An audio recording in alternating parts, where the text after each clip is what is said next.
Hello everyone, welcome back on साया commerce classes. 11th class में आपके सामने फिर हाजिर हूँ बिजनेस स्टडी की एक और नई वीडियो के साथ। बिजनेस स्टडी में हमने लास्ट क्लास के अंदर स्टार्ट किया था chapter number 2 form of business organisation. And last class में हमने डिस्कस कर लिया था about basic concept of business enterprise. So basic concept को समझने के बाद हम आज की क्लास में डिस्कस करेंगे सोल प्रोप्राइटरशिप के बारे में कि सोल प्रोप्राइटरशिप होती क्या है। मीन्स जब अकेला एक बंदा कोई भी बिजनेस स्टार्ट करता है, उसके अंदर कैपिटल लगाता है, उसका रिस्क बियर करता है, तो वो सारी चीजें हम पढ़ेंगे। और हम पढ़ेंगे सोल प्रोप्राइटरशिप के मेरिट क्या होती है, डीमेरिट क्या होती है, मीन्स लिमिटेशन क्या होती है, और ये कहाँ पर सुटेबल होता है। So let's start with meaning of sole proprietorship. Sole proprietorship अभी मैंने थोड़ा बहुत इसके बारे में आपको बताया है कि जब कोई भी इंसान, कोई भी बंदा एक अकेला मिलके किसी बिजनेस को स्टार्ट करता है, वो अकेला ही उसके अंदर पैसे लगाता है, वो अकेला ही उसको कंट्रोल करके चलता है, जो भी रिस्क होता है वो अकेला ही बियर करता है, तो वो होता है sole proprietorship. So sole proprietorship means a business owned, financed and controlled by a single person who is recipient of all profit and bearer of all risk। कि वो बंदा अकेला ही उस बिजनेस का ओनर होगा, पैसे लगाएगा, कंट्रोल करके चलेगा, और अगर कोई भी प्रॉफिट होता है तो खुद उसको लेता है, और अगर कोई लॉस होता है उसको वो अकेला ही बियर करता है। उसके बाद है it is suitable in area of personalised like beauty parlour, hair cutting salon and small scale activity like retailer. So कि जो सोल प्रोप्राइटरशिप होती है वो सुटेबल होती है जहां लाइक ये लगा के चलो जो ब्यूटी पार्लर्स होते हैं, हेयर कटिंग सैलून्स होते हैं, या जितने भी छोटे लेवल के बिजनेस होते हैं लाइक रिटेल शॉप्स, वहीं पर सुटेबल होता है। क्लियर है सोल प्रोप्राइटरशिप का मीनिंग?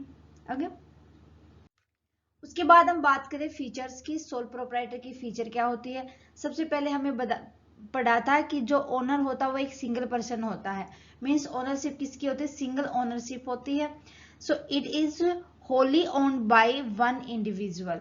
कौन चलाता है इसको, ओन करता है? अकेला एक ही इंडिविजुअल इसको ओन करता है। कंट्रोल किसके हाथों में होता है? Sole proprietors has full power of decision making.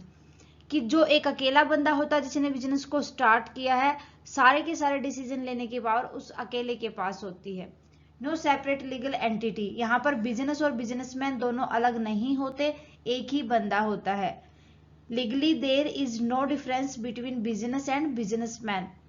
Unlimited liability. कि देखो अकेला बंदा ही पैसा लगाता है, अकेला बंदा ही उसके अंदर डिसीजन लेता है, उसको कंट्रोल करके चलता है, तो उस बंदे की लाइबिलिटी कितनी हो जाएगी? मीन्स पैसा भी उसी को देखना, मैनेजमेंट भी उसी को देखना, काम भी उसी को देखना, सारे की सारी उसी के हाथों में होती है, तो लाइबिलिटी उसकी अनलिमिटेड हो जाती है। The liability of owner is unlimited in case the assets of business are not sufficient to meet its debt। कि अगर वो कई बार क्या होता है कि लॉस इतना हो जाता है कि मान लो उसकी असेट बेचने के बाद भी उसके डेट कंप्लीट नहीं होते, तो उसको अपनी पर्सनल प्रॉपर्टी भी बेचनी पड़ती है ताकि वो डेट का पे कर सके। The personal property of owner can be use for paying date.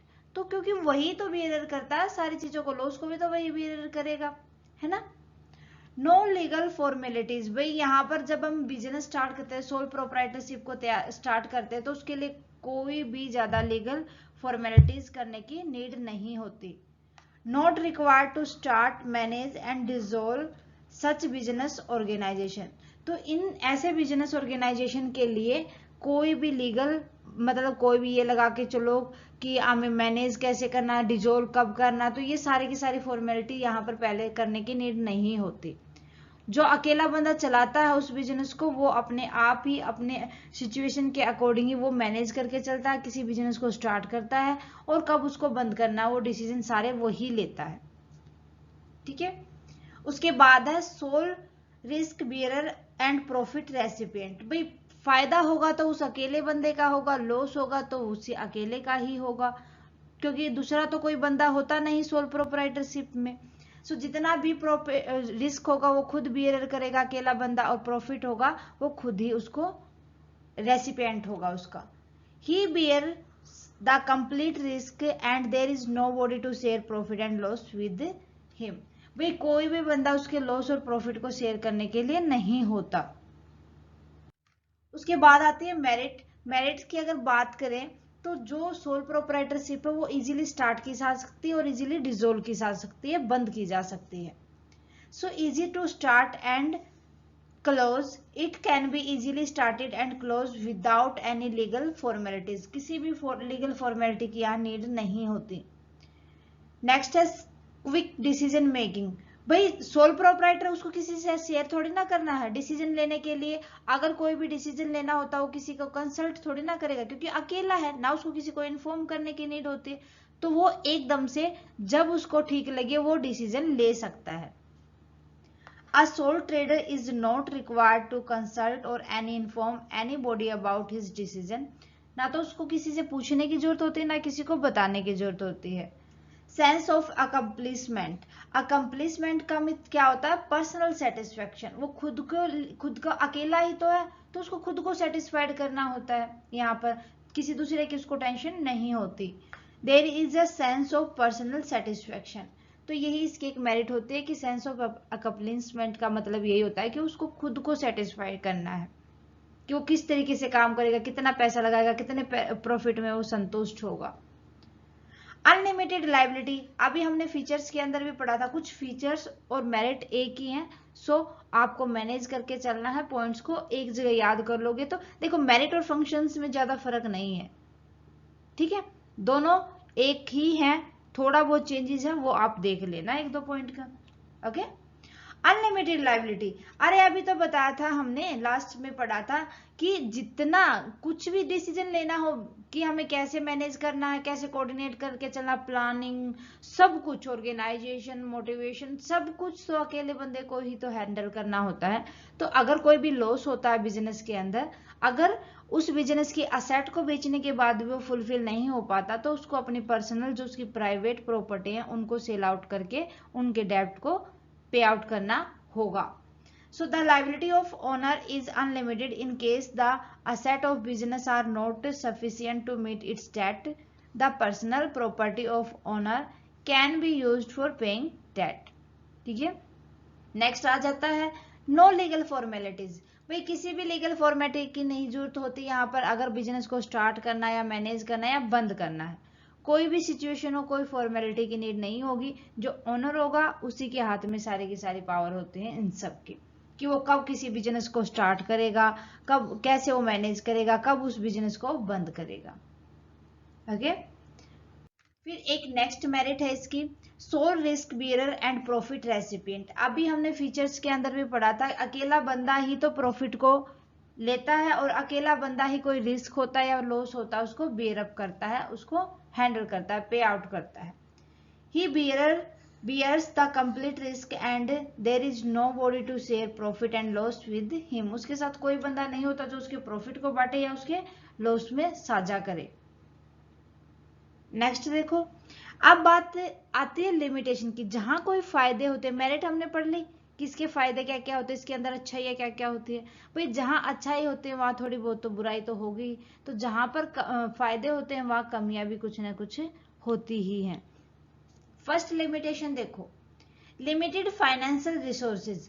अकेला बंदा ही पैसे लगाने वाला है तो एक तो ऐसा हो नहीं सकता कि उस बंदे के पास इतना पैसा हो कि वो सारी चीजें उस मैनेज, मतलब कोई भी बिजनेस, हाँ अगर स्मॉल लेवल पर बात करें बिजनेस की तो वहां पर पॉसिबिलिटी है। अगर वो हायर लेवल पे ले जाना चाहिए अपने बिजनेस को तो उसके लिए मुश्किल हो जाता है, क्योंकि यहाँ पर लिमिटेड फाइनेंशियल रिसोर्स होते हैं। एक अकेला बंदा कितना तो बोरो कर सकता है, कितना वो अपनी सेविंग में से पैसा लगा सकता है। ओके, तो फर्स्ट लिमिटेशन हो जाएगी limited financial resources. Funds are limited to owners personal saving and his borrowing capacity. कि जो फंड्स होते हैं वो लिमिटेड होते हैं, यहाँ पर कितना उसको पैसा उधार लेना और कितने उसके पास सेविंग है। Limited managerial ability. भाई एक अकेला बंदा कितना एफर्ट लगा सकता है अपने बिजनेस के अंदर, एम्प्लॉयज को भी हैंडल करना, कोऑर्डिनेशन भी लेके चलना, मैनेजमेंट भी देखना, कंट्रोल भी करना, फाइनेंसिंग भी देखना। तो यहाँ पर जो मैनेजरियल एबिलिटी होती है सोल ट्रेडर की वो अच्छी नहीं हो सकती, क्योंकि उसका दिमाग बहुत जगह बटा हुआ है। ठीक है, ये भी एक लिमिटेशन हो जाती है।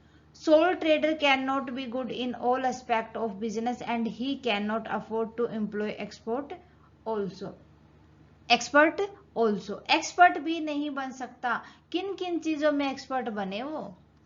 फाइनेंस में बने, सेलिंग में बने, प्रोडक्शन में बने, परचेजिंग में बने, किन किन चीजों में वो परफेक्ट बने, एक्सपर्ट बने। ठीक है, नेक्स्ट लिमिटेशन आ जाती है अनलिमिटेड लाइबिलिटी। एक बंदे के सिर पे बहुत ज्यादा लाइबिलिटीज होती हैं, तो वो जो इतनी सारी जो लाइबिलिटीज होती हैं, तो जितने भी बिजनेस के अंदर डिसीजन लेने हो सकते हैं, हो सकता है कि भी कोई गलत डिसीजन वहां पर लिया जाए। तो अगर गलत डिसीजन लिया जा सकता है तो उस टाइम पर रिस्क को अवॉइड करना मुश्किल हो जाता है।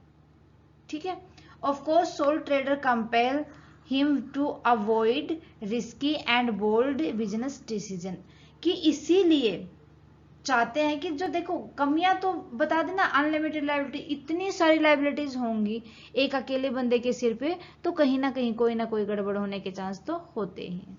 ओके, नेक्स्ट लिमिटेशन है अनसर्टेन लाइफ।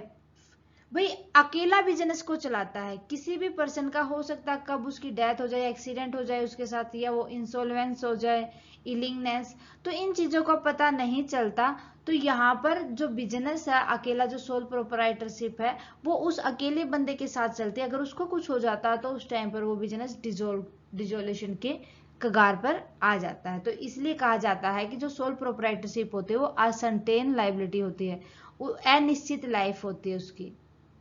ठीक है, death, insolvency, lunacy and illness of a proprietor affect the business and can lead to its closure। तो ये सारी की सारी चीजें बंद होने को भी मजबूर कर सकते हैं एक सोल प्रोप्राइटरशिप को। नेक्स्ट है limited scope of for expenses. बहुत ही कम स्कोप होते हैं कि बिजनेस को एक्सपेंड किया जाए, क्योंकि भाई एक्सपेंड कैसे करेंगे, लार्ज स्केल पर कैसे लेके जाएंगे। यहाँ पर तो लिमिटेड कैपिटल होते हैं एक बंदे के पास, उसके पास मैनेजरल स्किल भी लिमिटेड होती है। तो ये सारी की सारी चीजें लिमिटेड होने की वजह से कहा जाता है कि एक सोल प्रोप्राइटरशिप जो होती है वो एक्सपेंड करना उसको बहुत ही मुश्किल काम होता है। ठीक है, due to limited capital and managerial scale it can not be expand to a large scale. तो इसलिए इसको बड़े लेवल पर नहीं ले जाया जा सकता, स्मॉल बिजनेस के अंडर ही एक सोल प्रोप्राइटरशिप काम कर पाती है। नेक्स्ट है, उसके बाद हम बात करें सुटेबिलिटी की, कहां पर सुटेबल होगा। सुटेबिलिटी की अगर बात की जाए, जितने भी पर्सनल